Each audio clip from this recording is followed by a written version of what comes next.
والنهارده لازم اقول لكم كل سنه وانتم طيبين بمناسبه رأس السنه. سنه سعيده عليكم يا رب حبايب قلبي، ويا رب كل اللي بيتمنى حاجه وكل اللي نفسه في اي حاجه يا رب تتحقق. وبحبكم جدا حبايب قلبي اللي متابعيني وبيحبوني، بحبكم جدا في الله، ويا رب تبقى السنه دي سنه سعيده عليكم يا رب، وخير وسعاده وهنا.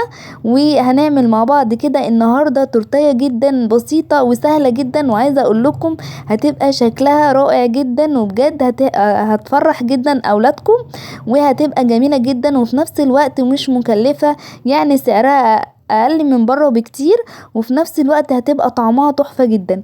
وزي ما انتم ما شايفين ده اللي هو الاسبونج، بيتباع عند مستحضرات الحلويات دوت. انا نخلته، فلازم ان احنا بندخل الدقيق، ومعايا كمان 5 حبات من البيض، ضربتهم مع الفانيليا.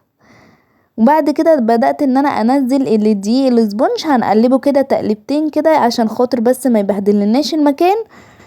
وكمان عايزه اقول لكم ان هنا الدقيق الاسبونج ده كيلو الا ربع من الدقيق الاسبونج. هقول لكم كمان حجم الصينيه اللي انا هستعملها، ودي نص كوبايه من الميه. هنقلب كده، وبعد كده هنبدا ان احنا لو طبعا احتاجت ميه حاجات بسيطه ممكن نحط، لكن هي مش هتحتاج اكتر من كده.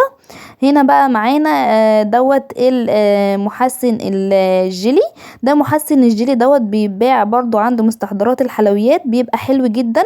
اكبر المصانع بيستعملوا محسن الجيلي ده، بيجيب نتيجة هايلة جدا وما بيبوظش معاكم الكيك، وبيبقى حلو جدا بالذات الكيك اللي هو بتاع الاسبونج. معانا هنا بقى طبعا اولادي كانوا شبطانين جدا في التورته اللي هي لازم تبقى ملونه، يعني حمراء او اي لون، فلازم ان انا كنت اعملها لهم بالطريقه ديت. فطبعا انا عارفه في حبايب قلبي كانوا طالبين مني اللي هي اعمل لهم تورته الشوكولاته، فان شاء الله قريب باذن الله هعملها لكم برضو، في ان شاء الله في مناسبات جايه كتير، وان شاء الله باذن الله هنعملها لكم. فطبعا اولادي كانوا شبطانين في التورته اللي هي الملونه ديت، فمعلش بقى حقكم عليا، وان شاء الله باذن الله هتتعوض مره كمان. وزي ما انتم شايفين هنا بقى بدأت خلاص كده الكيك اهو خلص معايا. هبدأ ان انا بحطه في الصينية زي ما انتم شايفين. ده حجم الصينية، ديت بتبقى حجمها 20. هبدأ ان انا افضيه كده. واهم حاجة واهم خطوة هنا هقول لكم، بعد ما انزل كده الكيك لازم ان احنا نعمل خطوة مهمة جدا عشان خاطر الكيك يطلع معاكم النتيجة تبقى هايلة. هنا بقى ببدأ ان انا بدبه كده، دي اهم خطوة زي ما قلت لكم، دي اهم خطوة عشان لو في اي حاجة في الكيك ان هي يبقى مظبوط معانا، وما يبقاش مثلا حتة عالية وحتة واطية، ويطلع كويس جدا معانا. هنا بقى ده الكريم شانتيه. حطيت كوبايتين زي ما انتم ما شايفين من الكريم شانتيه، دوت نص كوباية من السكر البودر. معانا هنا بقى ده عايزه اقولك نتيجة اللبن مع الكريم شانتيه احسن بكتير من يعني بصي انا بصراحة الاول كنت عايزة اقول لكم ان انا كنت بستعمل الاول مية، فبصراحة نتيجة اللبن اللي هو ان احنا نستعمل لبن في الكريم شانتيه احسن بكتير من المية. كمان بيدي طعم حلو جدا للكريم شانتيه. حطيت كده كوبايتين من اللبن على قد برضو حجم الكوبايتين الكريم شانتيه، يعني بنعاير كده بالكوباية.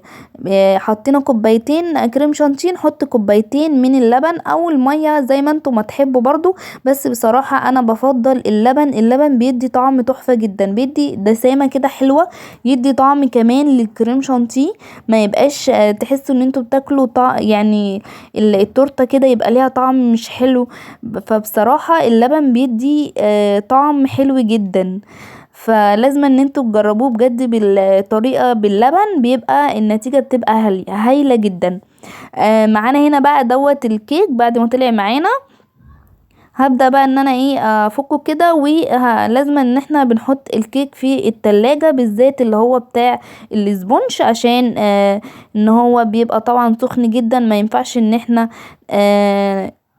نفتحها كده من النص، وهو طبعا سخن لازم بيبرد خالص، وبعد كده بندخله في التلاجة، وبعد كده نطلعه ونقطعه بالشكل اللي انتوا شايفينه ده. طبعا انا شلت الطبقة اللي من على الوش، بنشيلها كده. طبعا الطبقة اللي من على الوش انا عندي كانت طرية جدا، لان الكيك بصراحة كان طالع حلو وطري. هنا بقى كمان بدأت ان انا بفتح كده من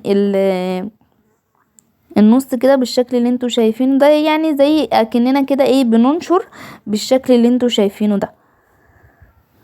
بعد كده بقى كمان معانا هنا بقى دوت سيرب. سيرب بقى، او ممكن تحطوا ميه بسكر، او ميه بعسل، او مثلا لبن بسكر، زي ما تحبوا برضو هيبقى حلو جدا.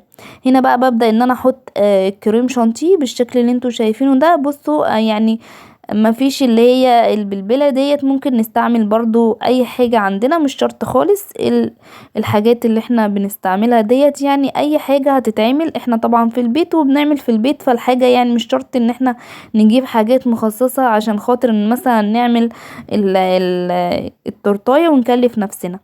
فبأي حاجة بنعملها وبتطلع برضو جميلة وحلوة. بدأت ان انا حطيت اول طبقة، دي تاني طبقة كده، وهبدأ ان انا بقى هنزين كده بقى من على الوش. هقفل كده الكفر من على الوش بالكريم شانتيه كله.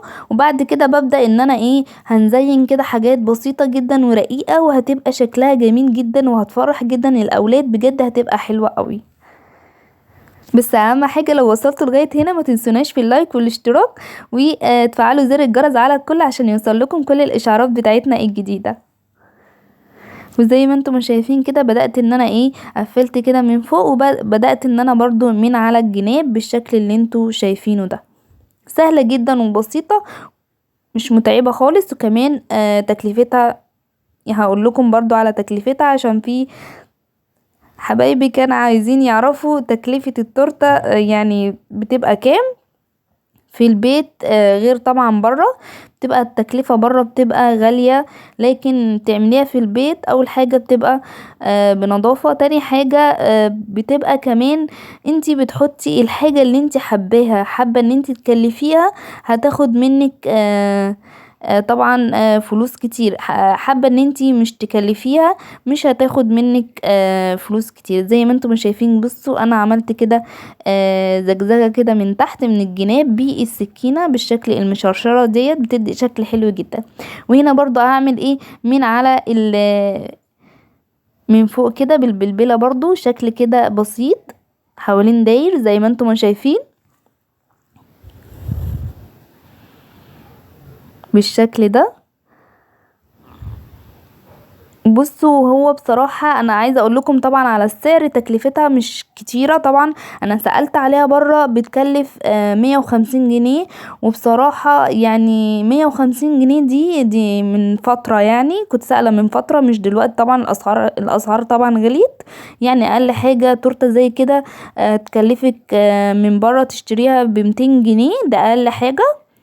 هنا بقى حطيت دوت انا ضربته كده في الكبة ده اللي كان طالع من الكيك. قلت ازين بيه كده من النص ومن على الطروف من تحت كده بالشكل اللي انتوا شايفينه ده، يعني من على الجناب. ونحط ده بقى توت ده بيدي منظر حلو جدا، بيتباع برضو عند مستحضرات الحلويات وشكله جميل جدا. نحط كده حوالين داير. بصوا هي بصراحة كلفتني بالظبط 120 جنيه، يعني بكل حاجة، باللبن بالبيض بدي بكريم شانتيه بكل حاجة فيها، حتى التزيين يعني سعرها مش غالي. طبعا انا طبعا هنا كنت مستعملة في الكريم شانتيه لبن، يعني طبعا برا مش بيحطوا لبن، مش بيحطوا الحاجات دي خالص، بيحطوا يعني بيعملوا بمية. ما بيعملوش الكيك ما بيكلفوش. ما بيعملوش بدقيق سبونج، بيعملوا بدقيق عادي، بتبقى الطعم مش قد كده. انا جبتها ب150 جنيه. عايزة اقول لكم كانت طعمها والله كانش حلوة خالص، كانت بجد مش حلوة. وزي ما انتم شايفين كده خلصناها، وبجد جميلة جدا ورقيقة وحلوة جدا، وكفاية ان انتوا عاملينها في البيت بنظافة وشكل تحفة جدا واحسن من بره كمان. بجد ايه رأيكم؟ متنسوناش بقى في اللايك والشير والكومنت حلو منكم. ما تنسوش ان انتوا تفعلوا زر الجرس على الكل عشان يوصلكم كل الاشعارات بتاعتنا الجديدة. ويا رب تكون عجبتكم، واتمنى لكم كل خير وكل توفيق. وزي ما انتم شايفين جميلة جدا وبجد رقيقة. لا وبصوا استنوا، لازم تشوفوا المفاجأة بتاعت ادم وايلين. مش قادرة اقول لكم، لازم تتابعوا معانا الفيديو للاخر عشان بجد الفيديو هيعجبكم جدا. ايلين هتموتنا من الضحك بجد النهاردة. مش عايزة اقول لكم كان اليوم يعني هم قالوا هنحتفل، وكان اليوم مش قادرة اقول لكم كان عامل ازاي. وبصوا بقى ايلين هتغني لكم النهاردة. يلا غني لهم يا لولو. وهتقولوا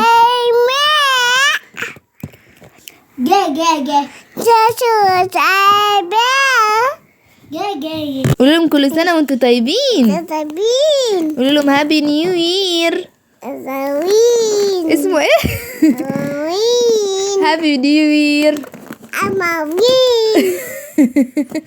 اسمه هابي نيو يير. هبابير. ايه اللي معاكي دي يا لولو؟ ايه اللي معاكي دي؟ بالونة. طب هاتي البالونة. لا هاتيها ليا. خدي كده. طب ماشي، شكرا يا لولو. عسل يا لولو، جميلة حلوة قوي البالونة دي. انتي هتاكلي ايه؟ عايزة تاكلي حتة تورتة؟ عايزة حتة؟ ايه رأيك في التورتة؟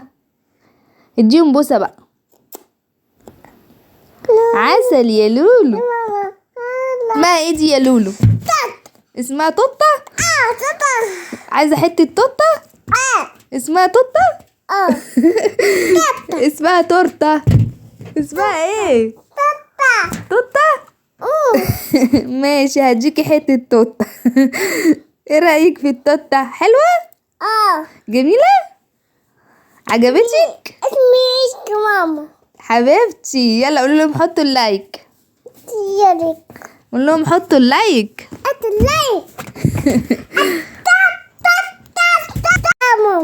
ايه دوت؟ اسمه توت. عارفة ده اسمه ايه؟ اسمه توت. شاطرة. ايوه هو ده توت. عايزة حتة؟ اقطع لك؟ طب استني، يلا بينا نقطع مع بعض. استني هقطع لك اهو. طب استني، انا هحطلك هتوسخي نفسك. لا نقطع كده بقى كده مع بعض ونسمي الله. بجد جميلة جدا. بصوا ايلين فرحانة بيها قوي. عايزة بص ايه، مش صابرة ان انا اقطعها. بصوا بجد القطعة منها جميلة جدا. بصوا بجد شكلها تحفة جدا. ايه رأيكم؟ بجد جميلة جدا. لا ايه عايزة تقولي ايه؟ هي ايه اللي جميلة؟ الكريمة بتاعت التورتة جميلة؟ عجبتك؟ بجد يا ماما شكلها جميل. لازم ادوق عشان اقولك ايه رايي. ادوق يا ماما واقولك طعمها حلو يا ماما قوي. متنسوش تحطوا اللايك وتشتركوا في القناه، تفعلوا زر الجرس على الكل. اسمك يا ماما.